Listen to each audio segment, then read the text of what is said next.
it's very easy to chase. It's very easy to kind of go, well, this is cool. Or, hey, today I'm going to blah, blah, blah. Whatever comes to mind of whatever's interesting. But for me, being deliberate is going consistently back to my goals. These are the things I've set for myself. These are the things I want to achieve. And maybe I fall off, but then I'll come back to them. You're listening to the Move to Millions podcast with Dr. Darnyelle J. Harmon. If you're ready for high-level conversations that position and prepare you to move your company, cash flow, and connection to and beyond the $1 million mark, let's get this party started.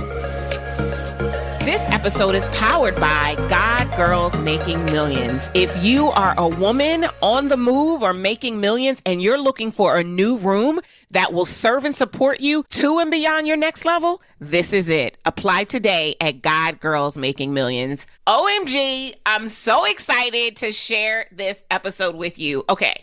I need you to clear your mind and your palate. In fact, I want you to take 3 deep breaths in. I want you to stand up and turn around to shift the atmosphere around you so that you can take in everything that you're about to learn from A.J. Lawrence. This conversation blew my mind. Okay, first and foremost, AJ is thebomb.com because he runs a podcast called Beyond 8 Figures.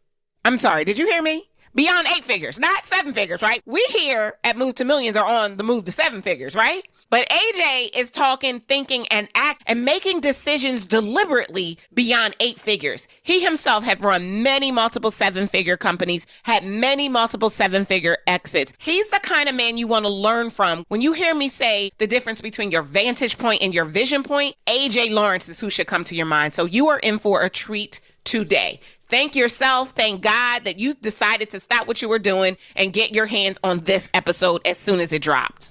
Oh my gosh, your whole life is about to change. Okay, let me read AJ's bio. AJ Lawrence is a serial entrepreneur with multiple exits, an angel investor, growth expert, and the host of the Beyond 8 Figures podcast. With over 25 years of exceptional experience in industries ranging from consumer goods to SaaS, which stands for service or software as a service. He uses data-driven insights to nurture lasting and sustainable growth for his clients. He calls himself a journeyman entrepreneur because he finds great joy in learning from people who achieved more than he did and finding ways to use their insights for his own business ventures. Okay, y'all. This conversation was so rich. Like, your income and your net worth is about to go up just from listening to this episode. And y'all know me. I'm not about to steal the thunder of everything powerful that AJ said every time he made me want to smack him because he said something that was so stinking good. But there was one quote that I needed to share with you before you even listen into this episode. He said, "There is a point where the fear of the day-to-day survival disappears, and then you really know that you are ready to grow." Oh, I hope that grabbed you like it grabbed me the first time I heard it. I want you to clear your palate. In fact, take 3 more deep breaths. Stand up 1 more time. Turn around twice this time. Shift your atmosphere so that you will be open to hear everything that AJ Lawrence has to share with you. Grab that pen, grab that paper, and let's jump in to my conversation with AJ Lawrence.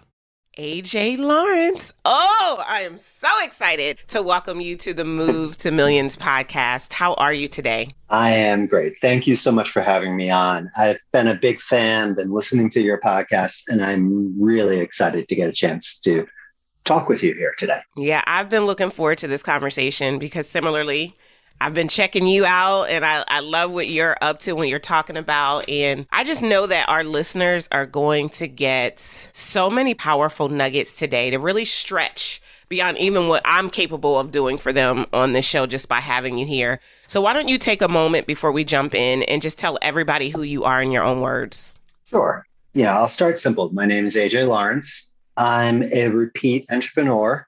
A little over a year ago, I bought the podcast Beyond 8 Figures, beyond8figures.com. Come check us out.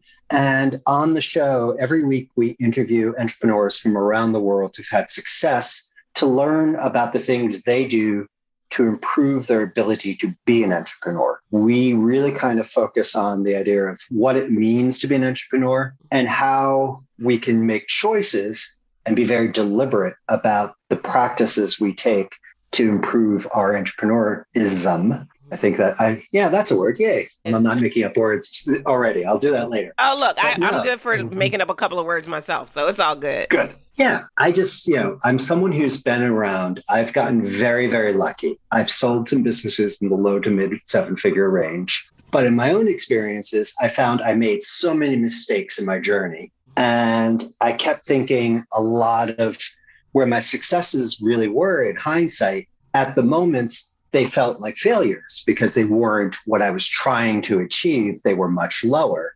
And then all of a sudden you turn around and you're like, okay, get that little fiddle out and, you can stop playing it because you know what? I got very lucky. Right. And what I've been trying to do is interview the entrepreneurs and just see, okay, what are the choices they make? How did they make choices and actions that led them to go deeper into their own efforts that allowed them to grow? What is it? Luck? Is it, effort? And, it tends to be a combination of many, many things. But it does seem that lovely. You create your own luck by the more consistency and effort you bring to bear intelligently. Yeah, I think that, you said a couple of things. I was taking notes that I want to pull on, but I agree with you. I think that luck, and I forget what the roaming definition is where something meets opportunity or something. But I do think that there is a measure of, and I've got my fingers in the air quotes for those of you who won't see this, luck. That's a part of it. I think that there's also this concept of favor, of recognizing that when you make a decision to live into your gifting and leverage your purpose in the work that you do, the outcome is different, right? So some people call that luck. I might call it favor. But I think that it's an interesting construct. And I love when you said that, I made a lot of mistakes on the journey. And at first, those mistakes felt like failures. But then I realized that they weren't really failures, right? I say all the time that failure is feedback. If it doesn't kill you, you have an opportunity to regroup from it, right? And I love that you recognize that as just, in your intro about who you are. The one question I want to ask you, though, is you said, we ask all of these people we interview what it means to be an entrepreneur. And so I would like to know from AJ's perspective, what does it mean to be an entrepreneur? To not grow up? No, I've gotten over my Peter Pan fixation. That's what having 3 kids does to you quickly. For me, a lot of it's evolving and changing. Early on, it was in a form of necessity. Yeah, I used to joke, my first business I created when, and this is dating myself to the early 90s, I had maxed out the amount of version edits I had saved on a Word document from my resume. Mm-hmm. This is going way, way back. And it was like, you cannot save this. You must start another one or whatever they edit thing. I didn't even know that was a thing. Yeah. It was somewhere around like over 10,000, whatever it was. And it was like, okay, not that I applied for that many jobs, but I had done this, I had saved it so many times, different versions I had saved or whatever I had done to max out. And it may have been WordPerfect, not Word, but I remember WordPerfect. Really going back. WordStar, there were all those crazy ones, and then just Word. Long story short, I wasn't very good at getting jobs. So I started a company. And early on for me, it was just a means, doing my own thing was just the means to be able to survive, to find work, to create work for myself, to get paid, to do things. And then over time, I slowly improved / got worse at, I got better at some of the basics. So of course, wanted to go even further in my own journey and took on more complex things and failed at them. Then over time, got a little bit better at those and kept going. And I think now I look at entrepreneurism as the means that I use to create what I want to have existing in the world. And for me, a lot of that is the ability to provide for my family.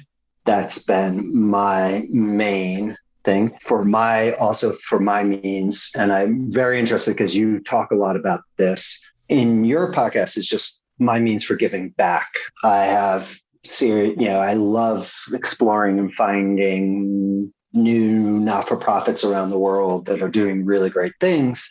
I've been on boards of not-for-profits and stuff. So like now, because I've had luck and I've, worked hard, but the reality is you can work hard and without luck. Because I've had this, I can now use it more as an exploration. And that gets me then to this deliberate practice with Beyond Eight Figures. I'm still fascinated by entrepreneurism, and I'm still working on new ideas and new companies, going down the complete rabbit hole with acquisition entrepreneurship. That is such a fun little space right now. But in general, it's this idea that I'm looking at this as a way of living. And how can we improve this overall? How can we use what being an entrepreneur gives us as we create the world we want to see, our lives and around us? You already know I completely subscribe to and share the same definition. Like, that's what entrepreneurship is for me. It's the vehicle to create wealth and to leave legacy. And to understand that early on, I think gives us so much power. Because if we're thinking about our businesses through the lens of how we want to live, right? The house, the car, the education for our children, the vacations, the causes we want to support and give to, hopefully that'll give us enough confidence to charge at a rate that brings those things into view for us much faster than having to go down the hustle and grind rabbit hole, right? And so I think that it's amazing when people understand that, because there are the people, and even you said it, right? I started my first business out of necessity. Couldn't get a good job, so I decided to start my own company. And then through this process, the evolution has become that, you know what? I get to use this powerful tool, this amazing creation that has been here since the foundations of the earth, to set up a trajectory of how I want to live and the legacy that I want to give to my kids and the causes that matter to me. I think that is so awesome and amazing. We're going to take a quick break. And when we come back, we're going to keep just going deeper, because we're going to then start talking about deliberate entrepreneurship. We'll be right back. Introducing God Girls Making Millions, a safe space for women entrepreneurs to have those high-level conversations that their next level demands over 3 life-changing days. Finally, the community, conversations, collaborations, celebrations, and connections you've been craving at the must-attend mastermind for women entrepreneurs who are serious about their faith as they are their income and impact. Applications are now open. Apply today at godgirlsmakingmillions.com. Welcome back. Oh my goodness. So we have been sitting here, AJ and I, talking about what entrepreneurship means to us, which I think is really awesome that we share the same definition. I want to get into this thought, this construct of deliberate entrepreneurship. Yes. So if you'll first just define it for everyone, and then I have a couple questions I want to ask you around that. I keep it as simple as the fun part about, and I'm going to, of course, use too many words for a simple thing. Basically, to me, deliberate entrepreneurism is not the structure, but the principles of ongoing practice on those things that are important to my ability to be an entrepreneur. As we talked about, creating those things. It's understanding what are the goals I have. It's understanding how can I actually impact on those goals? What can I do to achieve them? And then how do I measure progress towards that? And then breaking it down to like, all right, what can I do to actually get better at doing this? So I look at it a little bit differently than like, we're all very familiar with like the KPIs of running a business. Very important, and you can have different, OKRs and, there's 1,001, but the very basic concept of running a business. But if you think about you as the entrepreneur, you also have certain things that are very important. Overall, the success of your vehicle. I like that term. I usually say tool, but vehicle. That's sexier. Yeah. So you play with that. And then you have your ability to bring focus and your capabilities to bear. And one of the things I realized in my last company, the one I sold in the mid 7s, I had gotten very egotistical on our growth because we had been doubling for a few years. And I started to have, it was an agency, digital agency. And I started having the big holding companies circling around, and they do all this stuff and like, oh, we'll give you a gazillion. And I was like, 10 million or nothing type of thing, 4.75 instead. But what had happened was I focused so much on achieving the wrong type of goal in hindsight. I mean, there were other things. And, I had an infrastructure for a $2 million company when I was passing 7.5 million in business. All the things you kind of do when you think you're just all about growth. Mm-hmm. But most importantly, what I realized was I wasn't paying attention to my own self, let alone my personal relationship. So I gained weight. I was drinking way too much. My sleep dropped down to about 4 hours a day. And I'm not one of those, I need sleep. I'll stay asleep for a few days if I can on the weekends. But I was doing all the things you shouldn't do. And then wondering as I'm getting older, like, why am I not? I used to be able to do this all the time. I used to. And then everything kept piling up. So I look at this being deliberate, of focusing on those things that are going to allow me to be a better entrepreneur. So I'm consistently building out what is important to my abilities. What can I do? What will have the biggest impact? Kind of adjusting it and then tracking and measuring over a long period of time. Some of it is very much financial. As you kind of talk, it's money. Once you hit a certain point, I always love how they argue it's 70,000, it's 200, it's 500,000, it's 20.2 billion, whatever. But there is a certain point where all of a sudden the fear, day-to-day survival disappears and you move up the hierarchy of needs, and all of a sudden you are looking more at tools. And this is where many entrepreneurs have so much difficulty, and I'm one of them. I'm great at making money, using that money, saving it, and developing it into stronger tools. That's something that, I work on a lot, and I know many other entrepreneurs. So it's like looking at these things, looking at, what other pieces, my understanding of things, my network, all these things kind of come, and you just bring to bear what's going to be the most important for both your short, medium, and long term.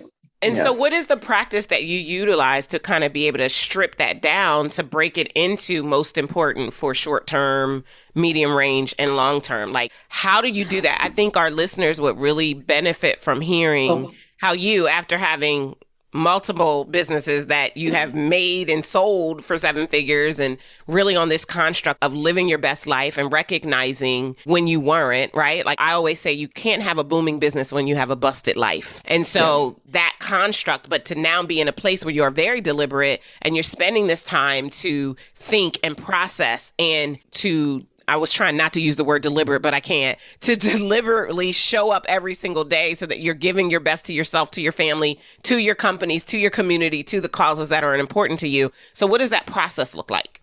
For me, first off, it's not that I am very deliberate. That is something I'm working on, becoming more deliberate. Mm-hmm. This is one of the things I realized very quickly. It was like, oh, I am a swing for the fence. I enjoy the winging it, and I enjoy, I know. It's fun. I like being the person, yet, getting back. It decreases our luck opportunity, increases our risk opportunity, all that. So for me, some of the things I really do work on, are very similar to what you talk about doing to, the basics of improving a business. I spend a lot of time consistently figuring out what are my KPIs. I sometimes do OKRs and then I come back to KPIs. So I sometimes will switch back and forth. Mm-hmm. I don't think the actual structure matters. It's just using a structure and look at it. I look at what these things are going to be important. My health, my ability to bring bear, my financial structures. I look at them and kind of think, based upon these goals I'm setting, what's going to help me the most to move forward? So then I'm looking at it, broadly, once a year, once a quarter, monthly. Then it's really the weekly is kind of the more course correction ongoing, like, oh, yeah, I said I'm going to do 10 introductions to the podcast and I only did one, or other things. And then a daily attempt to kind of do that stand up and effort.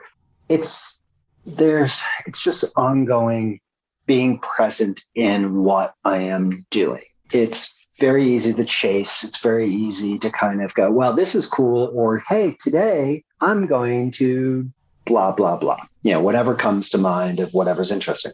But for me, being deliberate is going consistently back to my goals. These are the things I've set for myself. These are the things I want to achieve. And maybe I fall off, but then I'll come back to them. So it's that consistent, all right. And then being okay with changing my goals when I realize, okay, all the time I want to spend with my kids, now that they're teenagers, they want me around, but they don't Not really as much want as to you stay. want. Right. Yeah. Wait, you guys are now cool to hang out and do stuff. Oh, wait, you don't want me around. You don't want to Okay. hang out. Right. Absolutely. What I love about all of that is, even as you were talking about KPIs and OKRs and, your health being one of your KPIs, I wanted to pull on that because I think on the climb to 7 figures, so many people lose themselves. Like, that's what happened to me. I was chasing the number. It was all about the number. I felt like the number was going to be my validation. It was going to mean that I mattered all of a sudden. And what I realized in the process is that when I did finally hit the number, I was miserable. And I say all the time, it was everything Biggie Smalls said it was going to be. It was more money and it was more problems because I didn't have a KPI about my life and my lifestyle and my alignment. And so for those of you who are listening that, you have this firm goal, you're like, no, I'm going to make millions. I think it's great. And I support and celebrate you in that. As you set the goals for the numbers to hit millions, make sure you're also setting goals for your health and wellness, because the worst thing ever is to get there and can't enjoy it because you're fat, you got diabetes, you need to be bed bound or whatever the other things. And I'm purposely trying to paint the ugliest story possible to stress to you the importance of making sure that you think about that along the way. Sleep is important. I'm like you, AJ, I need 8 hours, 9 if we're nasty. Like, I gotta have lots of sleep and it's non-negotiable. And when I don't get it, it's not a good idea to spend time around me. And I had to prioritize that over and above some of the other things that could potentially happen, because that's something that really fuels me. But I love this thought of making sure that as you're setting these goals, the deliberateness of making sure that they're holistic, that they're not just about the business, right? Nobody really wants to be a one-trick pony. We want to have businesses that serve us, but we also want to be there for our families and, creating memories and seeing the world and all of those types of things. So I think that is so important that you brought that in. I also loved how you broke down just how you, in broad strokes, look at your goals once a year, once a quarter, once a month, and then weekly course correction, and then a daily attempt to do your best on that day. The other thing that I heard in between what you said that I really love is that you give yourself permission to not always get it right. And there's an element of grace that I feel like I hear that you offer to yourself today. And maybe that wasn't always the case, but I feel like you give yourself some grace that you might not always give it right, but making that attempt. Well, I think one of the things I've learned, because as I joke, I've beaten myself up for what would be considered success, but wasn't success that I set myself over. And then in, being lucky enough to interview, amazing entrepreneurs just like you do, what I found is most of them have had, there are always those few you're like, can you just trip, please? Just trip. I don't want you to get hurt. I just would like you to, because some of us really do struggle. We need to trip. Yes, I love that. Yeah. Just, when you talk to those people where you're like, just once, please. But otherwise, most entrepreneurs who are doing interesting things, they have fallen, gotten back up, and it is that kind of like, all right, what can I learn from this? What can I do? And I think I had this amazing coach, Jerry Colonna, who runs reboot.org. And he talks a lot about sort of being true to who you are. Mm-hmm. And this was this was 10 plus years ago.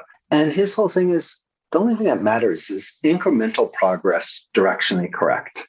Mm-hmm. Forget whatever, anything else. Just like, if you want to go there, if you get one, and I'm living in Europe for a little bit longer, so I'll say centimeters, but otherwise inch for everyone in America. It's like just an inch. That's it. You do that. And guess what? You're going to be in a better position than you were yesterday. So incremental progress, directionally correct. So I think a lot of what I've taken and I didn't pay attention to at the time, I had to be arrogant and mess up to kind of realize how important some of that is. Plus learning from others is, okay, it's making the mistakes. It's not what you want to do because it sucks. But usually you do learn, you figure out, okay, better ways of doing things, doing the better understanding of what is important. A lot of times my mistakes are not about like whether my tactical structure is right or not anymore. Now it's more of like, oh, is that really that important to me? This bright, shiny object was so amazing until I started playing with it. And then it was like, darn it, this is not fun. But that's something to learn and to kind of improve and to incorporate the understanding of this is who I am. So let me, as I go on and I try and be more deliberate and try and be a better entrepreneur, let me incorporate that to doing what I'm trying to do. Yeah, that's good. I love what your mentor said, incremental progress, directionally correct. It's similar to what I feel like you've learned over the years and having done this work, that sometimes it's not the giant leap. It's just making that deliberate attempt every single day to become a little bit better. I remember hearing a TED talk once that talked about the 1%. And if we could just make consistent 1% shifts, we'd be better off than trying to make some massive 100% leap. And so I think that it's that same premise. So we're going to take another quick break. And when we come back, I want to get more into something that you identify and learn as you're talking with people on your podcast. You talked about those patterns of choices. I want to talk a little bit more about that. So we'll be right back. Hey, God girl, have you attended event after event looking for up-level conversation only to realize you've outgrown the rooms you used to frequent for inspiration and implementation? I want to invite you to spend 3 days immersing yourself in a safe space where you can have deep, vulnerable, and transparent conversations about what life beyond the money looks like. I know how you feel and you are looking for more. More meaning, alignment, impact, connections, freedom, expression, self-care, and insight on how to shift your life so that your business continues to grow with less flex and more flow. Join us at God Girls Making Millions. Applications are now open. Apply today at godgirlsmakingmillions.com. I'll see you in Miami. All right, welcome back. I hope you are enjoying this conversation that I am having with AJ Lawrence. OMG. It's been amazing for me because I realized that the more we think we're different, we're really the same. And I love the beauty of living life, expressing it through entrepreneurship and identifying those opportunities within yourself to just focus on being a better person so you can also make the planet a better place. And I feel like, that's kind of been the beauty of what we've been talking about so far, AJ. When we were talking just before we started recording, you said something that I thought was really powerful. It was actually the first thing I wrote down. You talked about how when you're interviewing the guest on your own podcast, Beyond 8 Figures, that you identify through these conversations that there are patterns of choice and patterns of effort. And I would love for you to just talk about that a little bit and share some insight into what you've learned from identifying some of these patterns that you see all of these amazing entrepreneurs that you get to speak with are making inside of their lives, their careers, etc. Yeah, I mean, one of the things that, and this kind of pushed me to think a little bit more, that then into deliberate practice and then talking about deliberate entrepreneur was, I've spent a lot of money with my different companies over the years trying to create missions. When you bring in that, the consultant, the positioning consultant, and you do a mission statement and you do all this stuff. And it always felt, blah. We were doing, we had pro bono work for 10% of our, whatever, 10% of our revenue.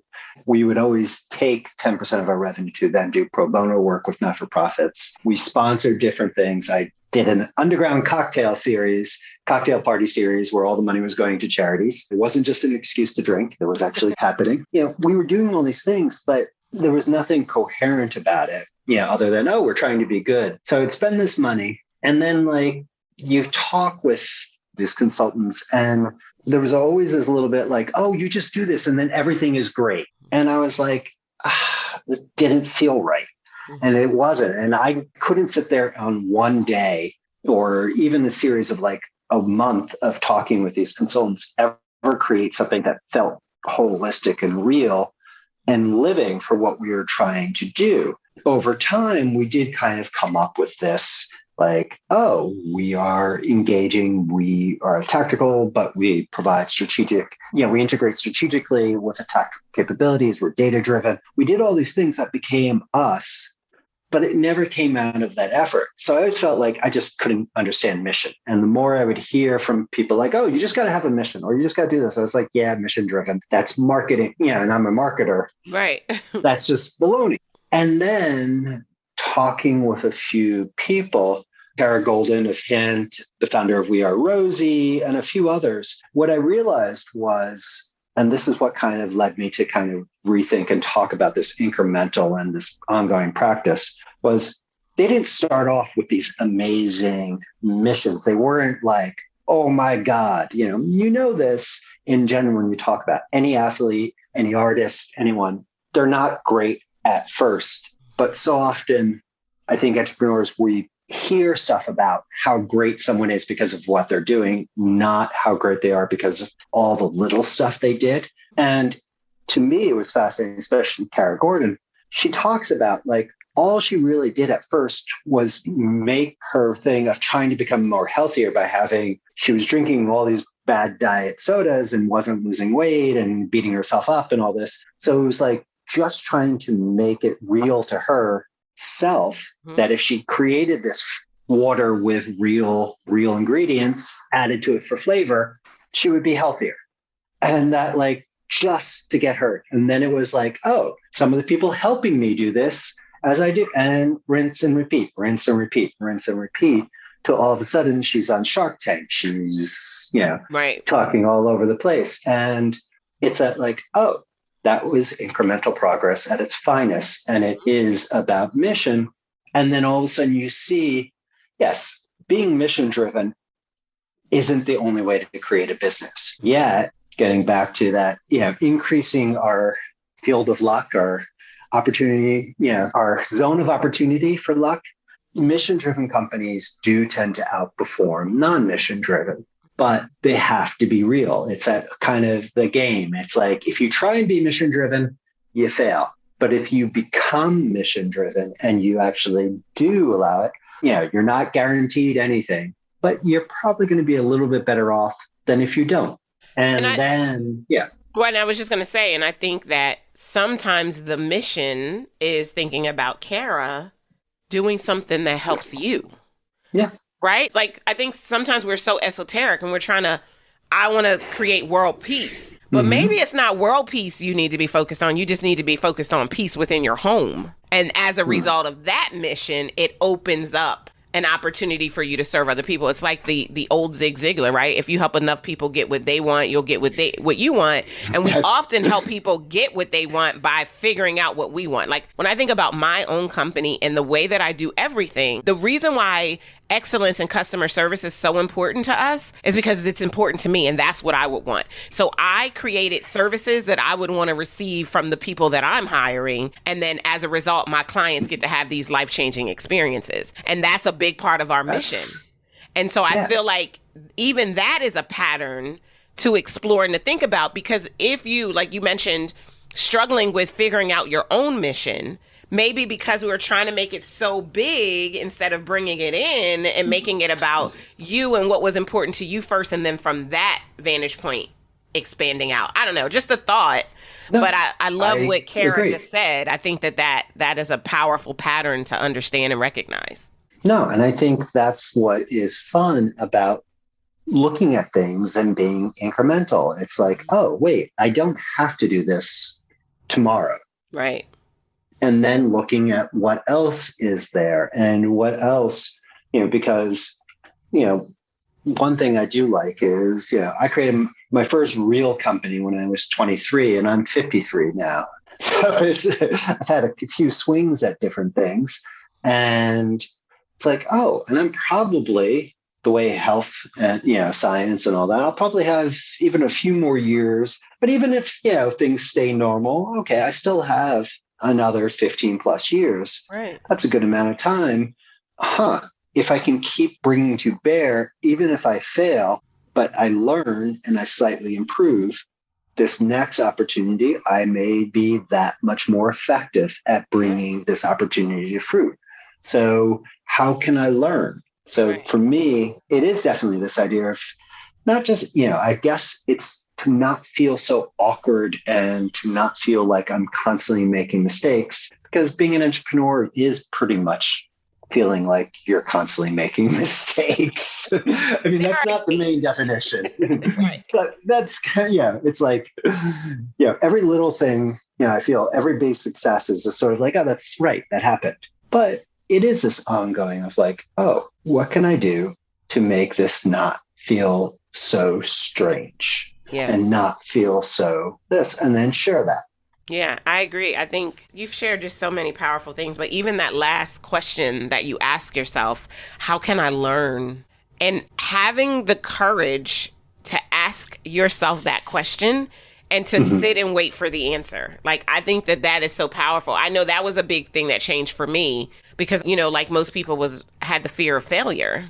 But then once I realized that failure really is feedback, it's an opportunity to course correct and then to go at it again, because I wasn't willing to stop, right? Like the heavens didn't open and I wasn't raptured up because I made a mistake that caused the failure. Yeah. And so as a result of that, I'm like, oh, well, I'm still here. And because I'm still here, that means not only do I get another attempt, there's even more powerful work that there is for me to do here. What can I learn from this? And being willing to sit with yourself, whether if you're a journaler, if you're, meditator, if you just like to sit for quiet contemplation, whatever it is, but asking yourself consistently, what did you learn from the thing, right? One of the things that I think is important that we do all of the time, every time we're launching something new, we're introducing a new project or a product, we always do a debrief after it. And that's one of the questions, like, what did we learn from this? And what is there still to learn? What could we do differently and better so that the next time we get some more of that incremental progress, and not being upset or alarmed if we don't hit the target, but instead evaluating what we might need to do differently in order to further close that gap the next time that we show up for an opportunity to be able to present that to whomever we're presenting it to, which I think is it's so powerful, and it is really deliberate, right? To get back to the initial impetus of us having this conversation today, just the way that we think and the way that we process is what creates our deliberate nature to produce a set of results that not only help us and allow us to live best, but also create an opportunity for the people whose lives we touch through our work to be able to do the same, which I just think is awesome and amazing. It's fun. I mean, I guess maybe even going back, even as you're talking, you say 1,000 times better than me. So I was kind of like, wow, this is so cool. But I think the thing that we work on, that I'm trying to learn from all these entrepreneurs, is that, one, there's so much noise out there of what we should be doing. Yet at the end of the day, it only matters what you should be doing. Right. What works for you, what's important.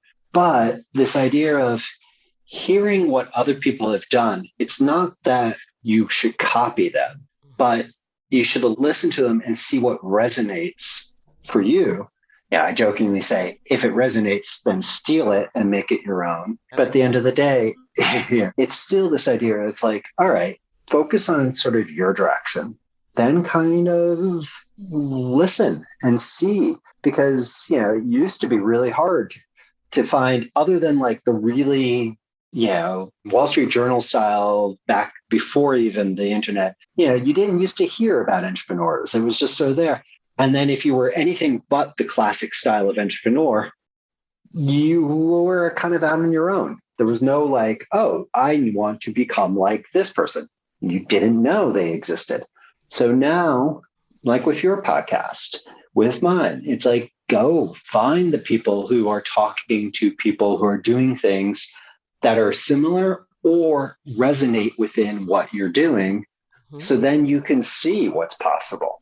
Yeah, that monkey see, monkey do is a powerful thing. It is a powerful thing. It is a powerful Especially, thing. I haven't heard that in years, but it is definitely powerful.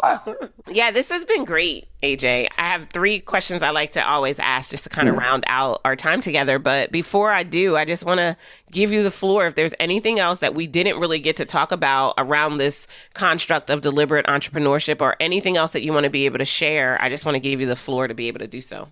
No, I mean, I very much will say something that should be said in 10 words with 5,000 words. But at the most basic, it's just finding what's important to you and being very deliberate in coming back consistently to the understanding of what you're doing to improve and therefore get better. So, whatever efforts, there is so much we can learn out there. Just figure out and be consistent in that effort to improve. Yeah, that's so good. So good. Okay.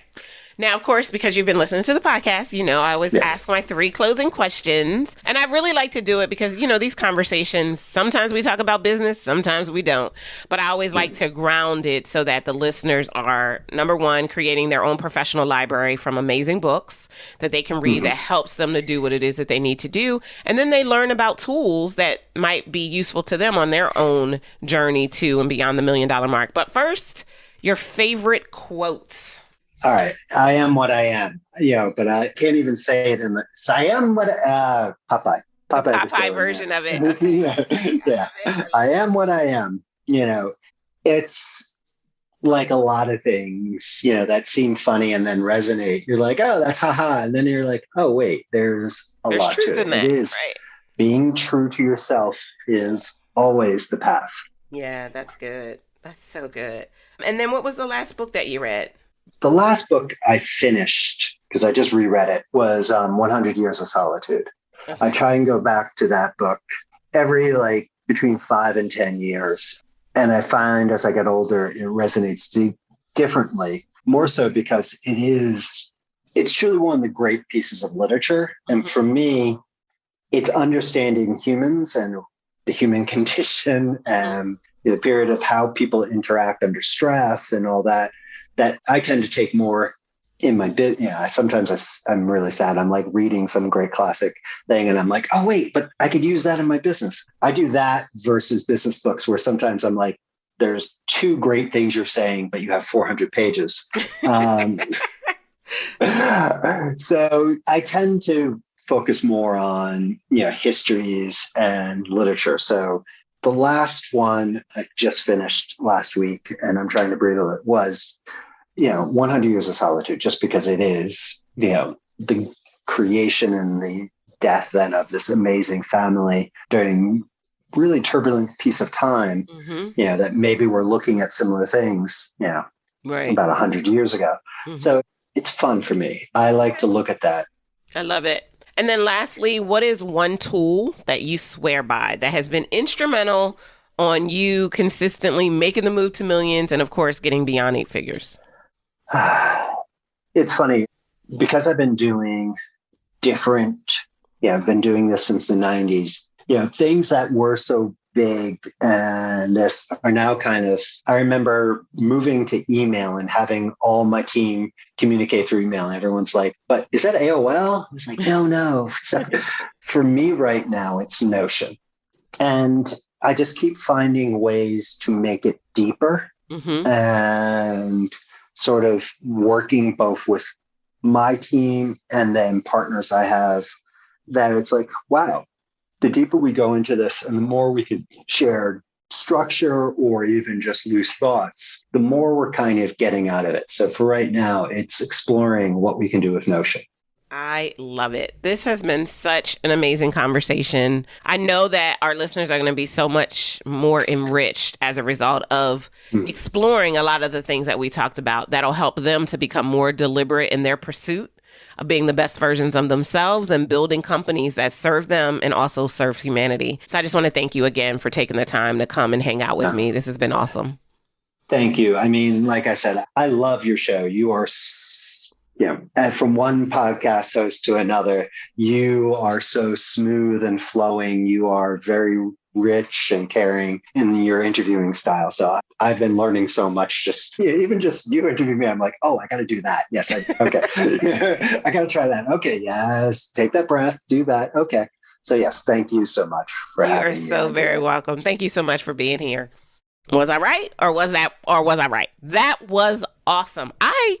There's just so many things I loved about the conversation. What you guys couldn't see is you couldn't see AJ's demeanor. He was so calm and relaxed. He had this energy of, I've been through some things and I've learned some things, and now I'm in position to share those things that I've learned with other people. And it's so powerful. Like for me, being a business on the move to 8 figures, to be able to sit with someone who has not only gotten there, but has also had so much wealth of experience over the last 25 years, I could really lap up everything it is that AJ was saying. And there were so many moments that I really loved this conversation. I think the bottom line for me was his definition of entrepreneurship. It matches my definition of entrepreneurship, right?